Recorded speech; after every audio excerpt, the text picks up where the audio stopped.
this young lady that I'm about to play, you guys, we must protect her. She must be protected. She must be protected. And let me tell you, and I know a lot of parties, they will want her to join these parties. None of any party in this country can protect this girl except Operation Dudula. She speaks the language of Operation Dudula. She does not speak of any language of all of these other parties all combined.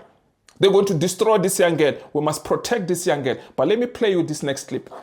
I want the government, all of the cabinet of the president, the ministers, all of them, even him himself, must come here and be with us physically. You know, we're tired of seeing him on television making empty promises. You know, when we're given an opportunity to be with him, he gives a speech that is supposed to splatter us, and then he leaves. And all of his cabinets joins him and leave. What does this tell us? It tells us that they have disrespected us enough. You agreed to this national dialogue. You know, the least that you can do is to come here and. We don't need to be filtered because the president was here. We don't need to be filtered because ministers were here. We need to say the truth as it is to save this country. Number one, it is only the Constitution of South Africa that protects foreigners. It is in Section 9 of the Bill of Rights. As a learner that does business studies, I am so afraid that I might grow up, start my own business, but come and work for maybe a foreigner. Whereas in their particular country, I will never be able to get educated in their country, nor work in their country. The youth that fought in the Soweto youth uprising did not fight for you to be chowed up so much by tax, no. Yeah. They fought for that this country can make a change. I hear you so much about talking about prioritizing South Africa, loving South Africa and whatnot. Why would I prioritize and love a country that values countries from the West more than fixing the actual problems of this country?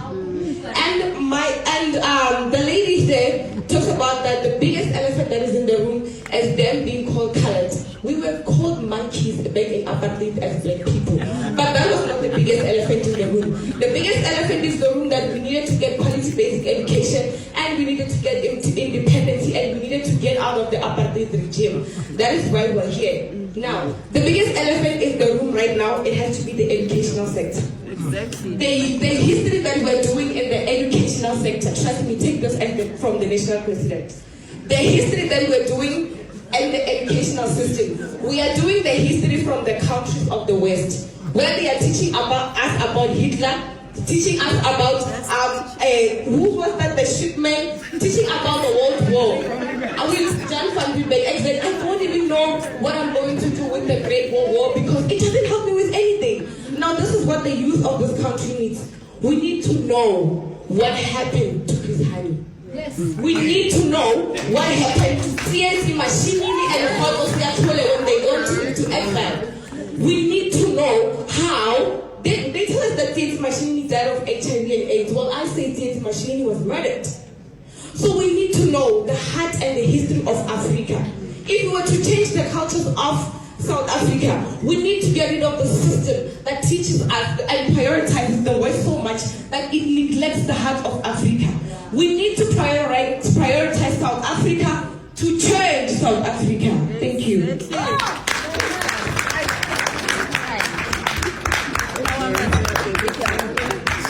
You know, the problems that we're talking about right now is the problems that we face day to day. But why should you spend so much money in calling a national dialogue while you can take that money and invest it into changing the problems that are faced by this country? That is why I'm saying this is another pep talk. We do not need a dialogue to change the problems that are happening in South Africa. We need an active leadership in South Africa to change government. All the useless cabinet meetings, they have failed us multiple times. So if really the leadership of this country wants to find young people, let them go to the streets. Let them get off their high horse and let them go to the streets to find young people and actually ask them what they want and what must be done to this country.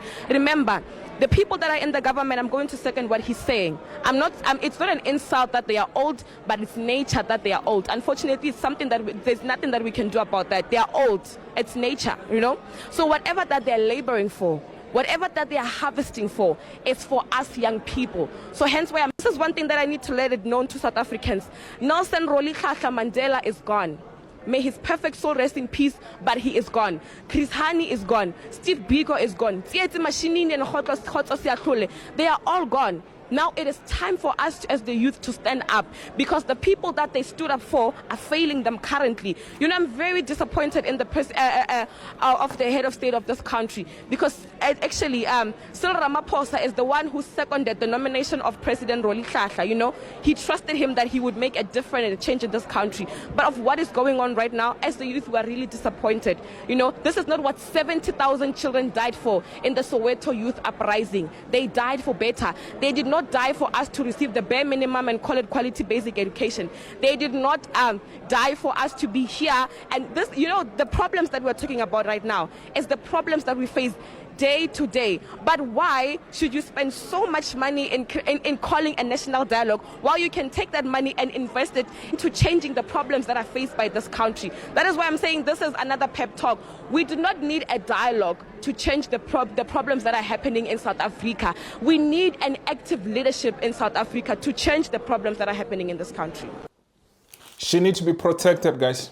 We need to protect young children like her, because we need young people to be leaders. This old generation has failed this country. This old generation has failed this country, and they continue to fail this country.